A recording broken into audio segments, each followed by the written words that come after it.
अस्सलाम वालेकुम guys, chapter number 4 के प्रॉब्लम नंबर 11 की तरफ मूव करते हैं।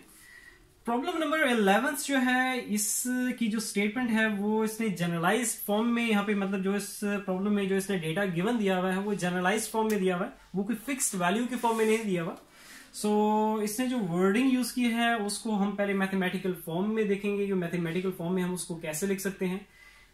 स्टेटमेंट पहले मैं रीड आउट कर देता हूं। तो स्टेटमेंट में कह रहा है कि the mass of the moon is 1 divided bye 80 of the mass of the earth. ठीक है, मैं स्टेटमेंट को रीड आउट करूंगा और साथ साथ यहाँ पे लिखता भी जाऊंगा। तो मास ऑफ द मून जो इसने गिवन दिया हुआ है वो है 1 divided bye 80 times the mass of the earth. इस प्रॉब्लम में कॉन्सेप्चुअल चीज कुछ नहीं है, कोई टेक्निकलिटी वगैरह नहीं है, बस इसमें यह है कि जो चीजें आपने याद रखनी है, याद रखने वाली चीजें इसमें आएंगी, जिसमें आ जाएगा मास ऑफ द अर्थ और radius of earth, universal gravitational constant की वैल्यू विद यूनिट्स वो आपको याद होनी चाहिए। और जो चीज अब इसमें फाइंड आउट करनी है वो है एस्केप वेलोसिटी, उसका फॉर्मूला आपको याद होना चाहिए।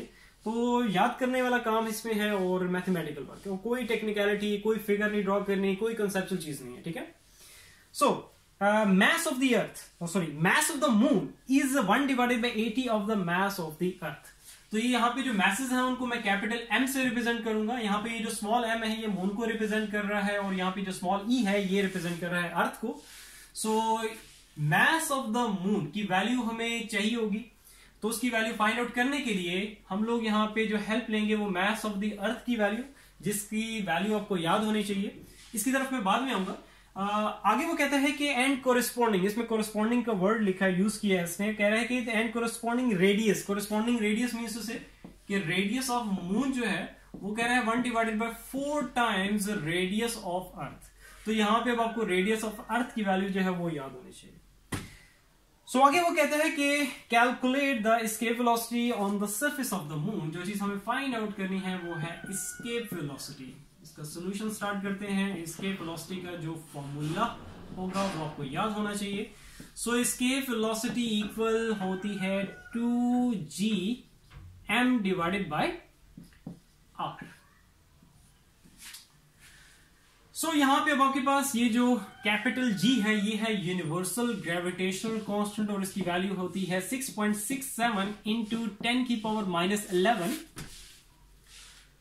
न्यूटन मीटर स्क्वायर पर केजी स्क्वायर। ठीक है, वैल्यू विद यूनिट आपको याद होनी चाहिए, इसकी वैल्यू को हमें आगे यूज करना है। और आपके पास यहाँ पे एस्केप वेलोसिटी में ये जो कैपिटल एम है, ये जो मास है ये किसका है, ये मास ऑफ द मून होगा। और यहाँ पे ये जो रेडियस है ये रेडियस ऑफ मून होगा, जिनकी वैल्यू हम लोग यहाँ से फाइंड आउट कर लेंगे।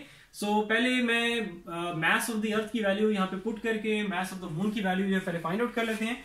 और इसको मैं कह दूंगा ये हमारे पास इक्वेशन नंबर फर्स्ट है, सारी वैल्यूज पहले फाइंड आउट कर लो और फिर एट ए टाइम सारी वैल्यूज में पुट करेंगे। ठीक है, सो नेक्स्ट आगे चलते हैं। तो मास ऑफ द मून जो कि 1 divided bye 80 times mass of the earth है, तो मास ऑफ द अर्थ की वैल्यू होती है 6 इंटू 10 की पावर 24।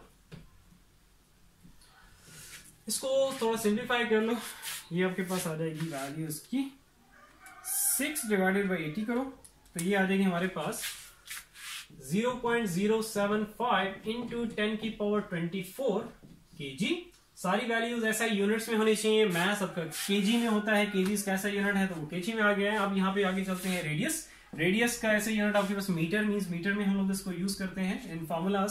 सो इसकी वैल्यू मीटर में होनी चाहिए, किलोमीटर में नहीं होनी चाहिए। Okay, so radius of moon is equal to 1 divided by 4 times radius of earth की वैल्यू हमारे पास होगी 6400 किलोमीटर।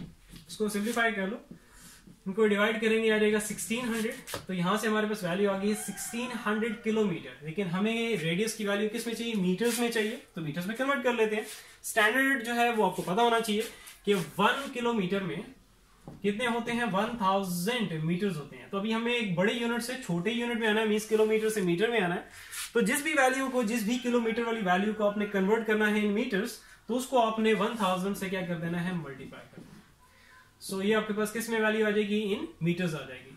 सो 3 जीरोस हैं, ये 2 जीरोस, तो इसको हम लिख सकते हैं साइंटिफिक नोटेशन की फॉर्म में, ये आ जाएगा 16 इंटू 10 की पावर 5 मीटर्स। नेक्स्ट आगे चलते हैं, ठीक है। इसको मैंने प्रॉपर साइंटिफिक नोटेशन फॉर्म में नहीं लिखा, ज्यादा इसको सिंप्लीफाई करने की जरूरत नहीं है। मींस टू से पॉइंट एक प्रॉपर जो साइंटिफिक नोटेशन फॉर्म है उसके अकॉर्डिंगली पॉइंट इसका यहाँ पे आना चाहिए, ठीक है। लेकिन मैंने इसको जस्ट 16 × 10⁵ कर दी, क्योंकि आगे हमें यहाँ पे जस्ट पुट करके वैल्यूज को आगे कैलकुलेट करना है।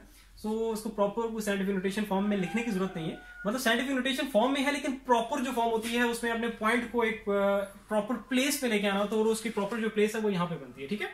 सो उस पे मैंने अभी इसको नहीं लिखा, लिखने की जरूरत नहीं है, ठीक है। जस्ट वैल्यूज आप पुट कर दो। यहाँ पे जो हमारे पास आ गया है रेडियस ऑफ मून, इसकी वैल्यू आ गई है, और यहाँ पे हमारे पास जो मून का मैस आ गया है वो आपके पास मीन्स से ये दो वैल्यूज की हमें जरूरत थी, दोनों की दोनों हम लोगों ने फाइंड आउट कर लिए हैं। और जी जो कैपिटल जी जो यूनिवर्सल ग्रेविटेशनल कांस्टेंट है उसकी वैल्यू जो है वो ऑलरेडी आपके वो सारी बातें कांस्टेंट है, उसकी वैल्यू आपको याद होनी चाहिए।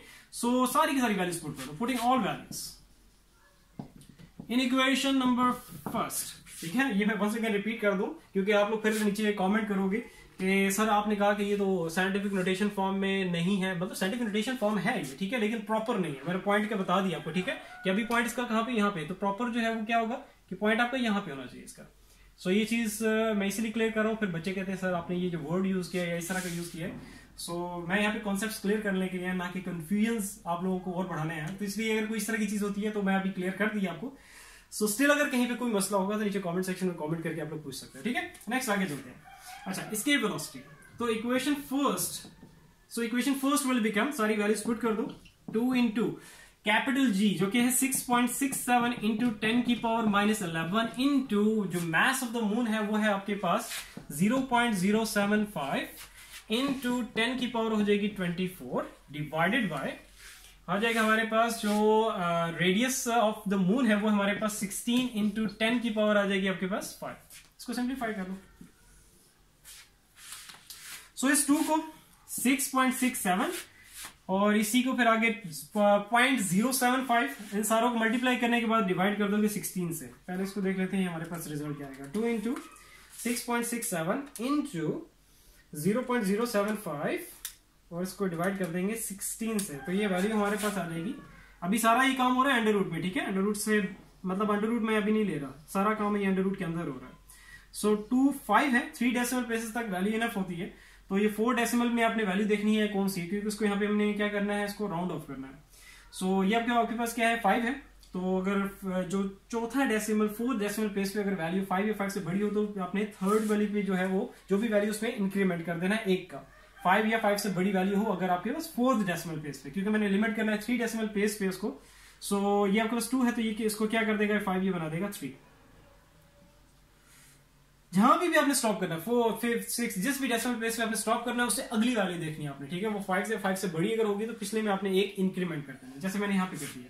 अच्छा, ये इसको मैंने इन तीनों को मल्टीप्लाई करके डिवाइड कर दिया 16 से। अब आगे चलते हैं, अब रैगिंग है ये 10 की पावर्स में, इनको सिंप्लीफाई करते हैं, ठीक है। मतलब इनकी सिंप्लीफिकेशन क्या होगी, इनकी पावर सिंप्लीफिकेशन ही होगी, क्योंकि मैथमेटिक्स का बेसिक कॉन्सेप्ट कि अगर आपके पास बेसिस मल्टीप्लाई हो रही हो तो पावर्स क्या हो जाती हैं, ऐड, और बेसिस अगर आपके पास सेम हो, डिवाइड हो रही हो तो पावर्स हो जाती हैं सब्ट्रैक्ट। सो ये 10 और ये 10 बेसिस सेम है, मल्टीप्लाई हो रही है तो पावर्स हो जाएंगी ऐड। मैं यहाँ पे लिख देता हूँ, 10 की पावर आ जाएगी -11 + 24, ये तो हो जाएगा ऐड, और ये 5 नीचे है, ये जब ऊपर आएगा तो आपके पास यहाँ पे आ जाएगा सर -9। कहीं पे किसी भी तरह का इश्यू है, ये मैं बार बार आप लोगों से कहते रहता हूँ, अपनी बेस स्ट्रॉन्ग रखो। बेस स्ट्रॉन्ग होगी तो आप लोग कोई PhD का भी अगर कोई यहाँ पे प्रॉब्लम आ जाए तो आप लोग वो भी इंशाल्लाह करने के कैपेबल होंगे। बस अपनी बेस स्ट्रॉन्ग रखो, ठीक है। कहीं पे कोई भी इशू है बिला झिझक बिल्कुल भाइयों की तरह आप लोग पूछ सकते हो। नेक्स्ट आगे चलते हैं, बस अभी ऑलमोस्ट सॉल्व हो चुका है, जस्ट अंडर रूट लेना है। सो इसके वेलोसिटी क्या है हमारे पास 0.063 इंटू 10 की पावर हमारे पास कितनी आ जाएगी, -11 + 24 - 5, तो ये हमारे पास वैल्यू आ जाएगी, इसकी पावर आ जाएगी 8। इसको इसी स्टेप में सॉल्व कर लेते हैं। तो इसके वेलोसिटी 0.0, अब मैं इसका अंडर रूट लेने जा रहा हूं, ठीक है, इंटू 10 की पावर आ जाएगी हमारे पास 8, ये वैल्यू इसका ले लो अंडर रूट, तो ये वैल्यू आ जाएगी हमारे पास 2509.980। ये हमारे पास जो वैल्यू आई है ये ऐसा यूनिट मींस मीटर पर सेकंड में आई है, जो कि वेलोसिटी का यूनिट है। लेकिन जैसे आपकी बुक में आंसर जो इसमें दिया हुआ है प्रॉब्लम के लास्ट में, वो दिया हुआ है किलोमीटर पर सेकंड में। सो अगर किलोमीटर में अगर आपने इसको लिखना है तो कोई मसला नहीं है, लिख सकते हो।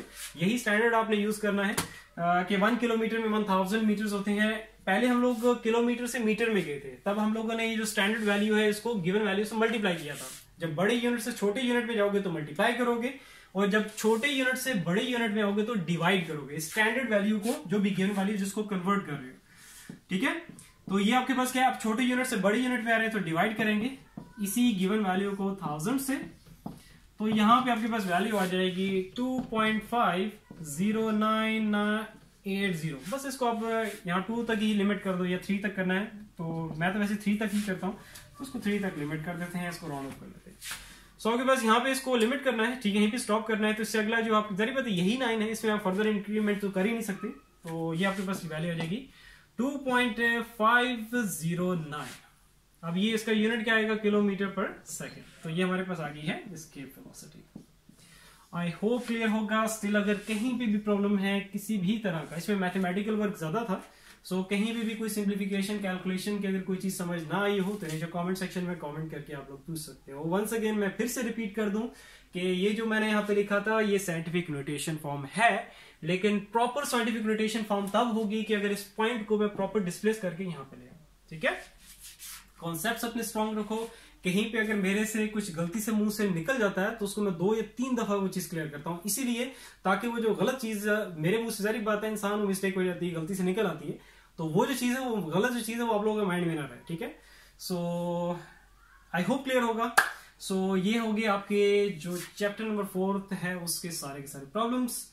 सो इंशाल्लाह ताला इसी तरह फिर मैं आगे कंटिन्यू करूंगा। वैसे मेरा रिसर्च वर्क चल रहा है तो इसीलिए मैं ज्यादा टाइम नहीं दे सकता, सॉरी फॉर दैट, लेकिन पूरी कोशिश होती है मेरी कि मैं आपको जितना भी मतलब मैं वर्किंग करके आप लोग जितने भी प्रॉब्लम्स रह गए हैं इस क्लास 11th की जो फिजिक्स पार्ट 1 की जो बुक है इसके, फिर उसके बाद आपकी पार्ट 2 की बुक भी रहती है, फिर ये तो केपीके की है, उसके बाद ये फेडरल बोर्ड की भी रहती है। फेडरल बोर्ड की तो पार्ट 1 की तो चलो इश्यू नहीं है, लेकिन पार्ट 2 की तो उसमें फिर डिफरेंट है, तो उनके डिफरेंट मुझे कवर करना होगा।